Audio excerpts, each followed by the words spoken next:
Okay folks, today I want to talk to you about the rivalry between TikTok, YouTube and Instagram, okay? And I think this is a really interesting space for you guys to keep your eyes open over the next year, see how they're trying to gain a competitive advantage over each other. And there's specific things in the spec, in the business study spec, that you can link to this as well. So market segmentation, targeting and positioning, we'll be talking about that. Core competencies, competitive advantage, government intervention, all of these things come up when we look at the rivalry between these three companies. It's important to know where these companies started so that you can understand why they've got some of the competitive advantages they've got now and also where they're heading. So just so you know, and you may have heard of this company, the precursor to these short videos, and it's important to know that I'm talking about short video content now, okay, in this video.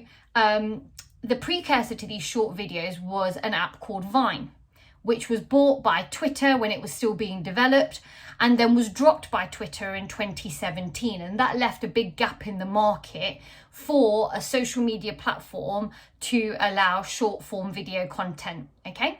And Twitter dropped it for numerous reasons. It had lots of bugs when it was launched, but also they failed to make money out of it.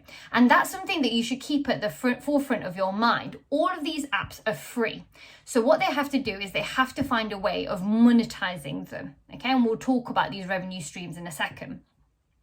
Also, it had massive leadership issues. And so the app essentially failed and left a gap in the market. What was in the marketplace at the time was YouTube and Instagram. Now, YouTube had made its money by creating long form video content.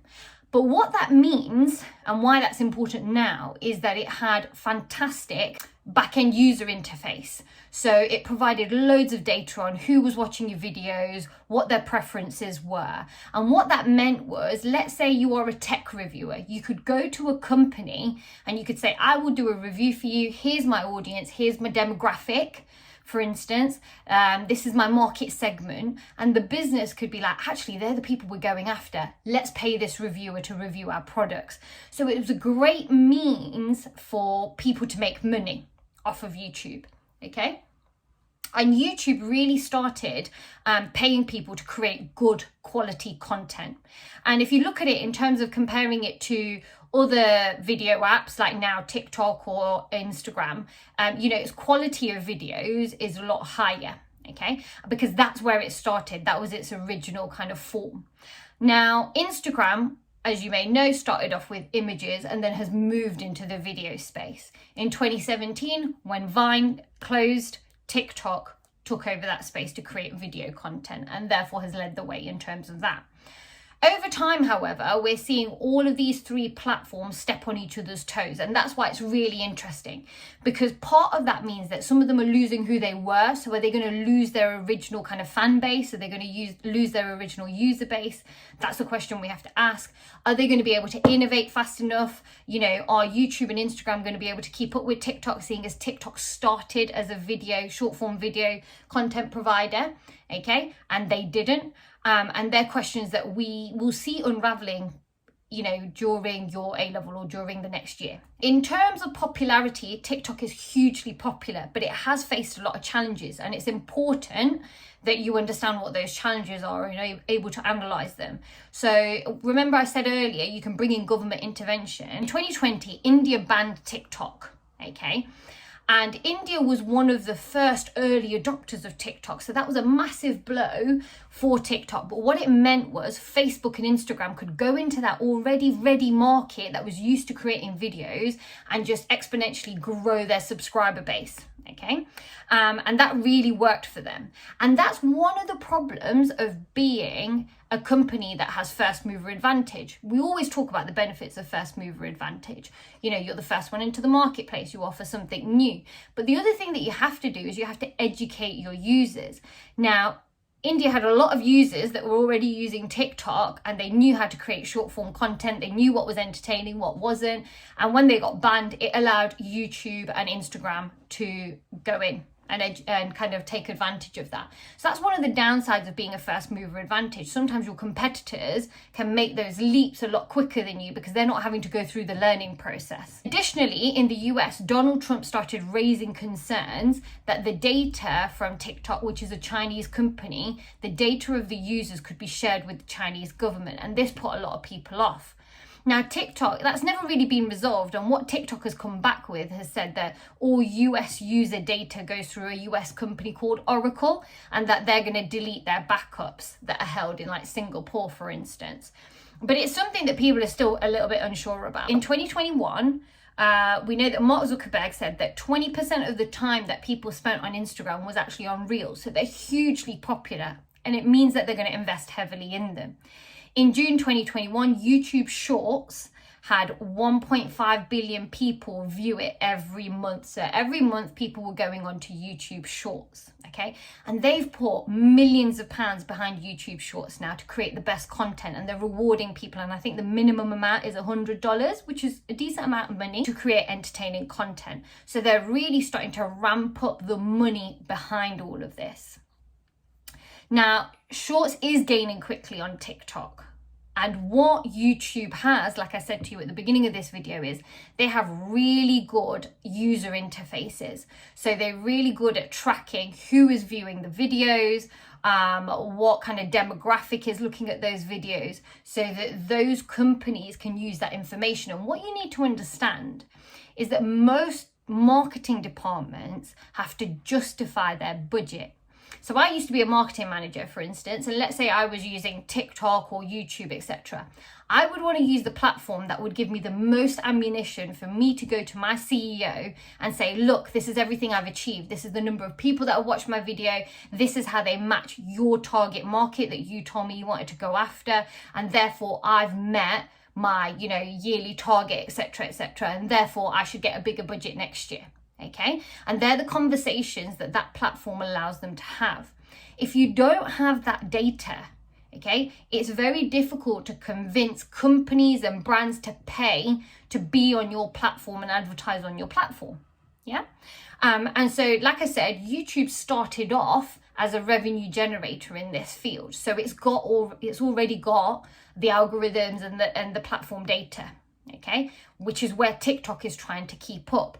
And if I show you on here, you'll see that TikTok's revenue is quite significantly behind Facebook, Instagrams, and YouTube's. Okay, so that's one area in which they are playing catch up. So although in terms of, I think, users, they're growing exponentially, the back end of this system needs a lot of work.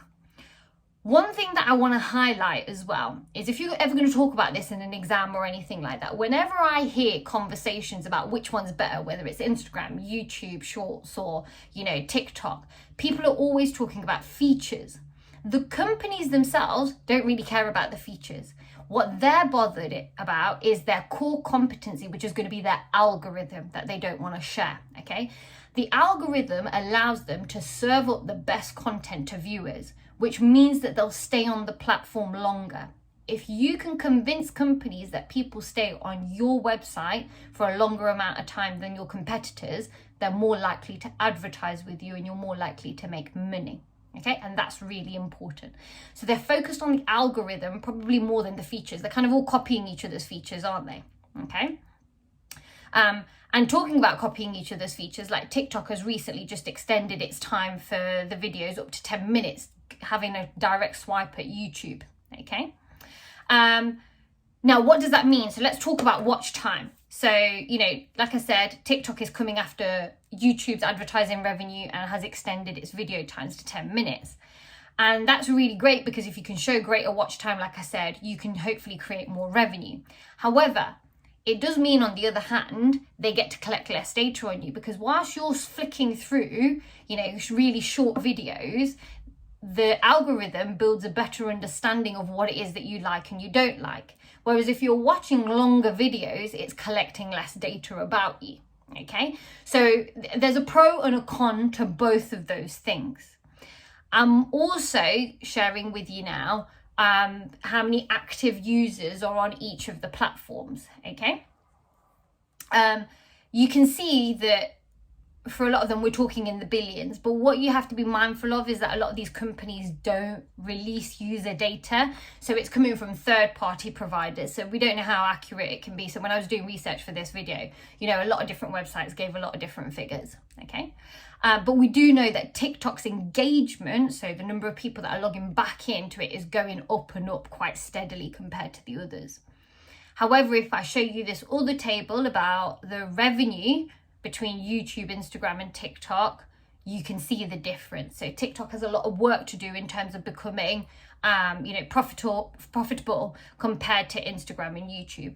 And indeed, even Facebook announced, I think it was a 1% drop in its profits, okay, for the first time. So these companies are struggling to make money on the back of their platforms because they offer it for free. So the only way to make money is advertising. But then again, you're balancing. People don't want to be on a platform where they're constantly being advertised to as well. So you're having to balance that.